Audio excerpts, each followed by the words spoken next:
Хөгжлийн маань одоо болж ирсэн алт дийлэрийн хэрэгтэй холбоотой асуудлыг бас дахин зөвхөж авч үзэж байгаа байна. Хөгжлийн сахаас одоо дээрээ бас хэмжээний үндэсний аюулгүй байдалтай холбоотой асуудал бол маш их байгаа.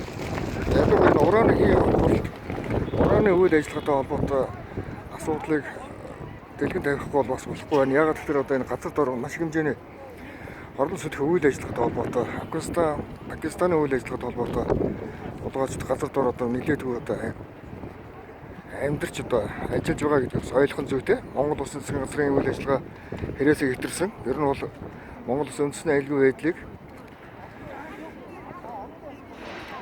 Пакистан үйл ажиллагаагаар одоо зохицуулж байгаа гэдгийг бас ойлгох зүйтэй. За 1995 оноос эхэлсэн одоо ураны олборлолтын үйл ажиллагаа бол Оросын холбооны улсын челленжээр хөлөгтэй холбоотой үйл ажиллагаа байгаа. Энэ газрын уран гэдэг бол цөмийн энергийн төв. За үүнээс болж одоо асар аюултай газар хөдлөлт байгалийн онц аюултай үзэгдэл явагддаг. Үүнээс гадна одоо цунами хүртэл одоо явагддаг тийм одоо аюултай үйл ажиллагаатай газар байгаа гэдгээс ойлгох зүйтэй. За ураанаас бид нар юу авч ашигладаг вэ гэхээр хамгийн гол нь уран бол өөрөө цахилгаан станцыг одоо халуун үдэн усны тэнцвэртэй байлгах, усан сангийг одоо доктортой хэлбэлцэнд оруулах, газар хөдлөлтийн баалыг одоо эсэргүү хоёрыг одоо тэнцвэртэй одоо үйл ажиллагаа хийдэг. Тиймд одоо цөмийн энергийн төв байгаа гэдгийг ойлгох зүйтэй байгаа. За одоо энэ Годамжинд одоо Хотгорбаатар үйл ажиллагаа явуулж байгаа хүмүүсийн одоо шаардлага бол зөв.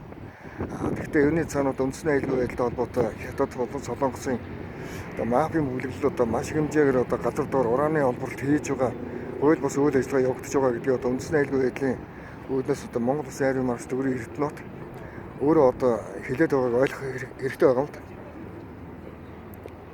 За байдал одоо нэг иймэрхүү Монгол Улсын засгийн газрын гишүүд одоо өнөөдөр үзэгдэхгүй байгаа нь ер нь бол ихэнх одоо газар дор маш одоо хүнд байдалтай байгаа гэдгийг ойлгох зүйтэй.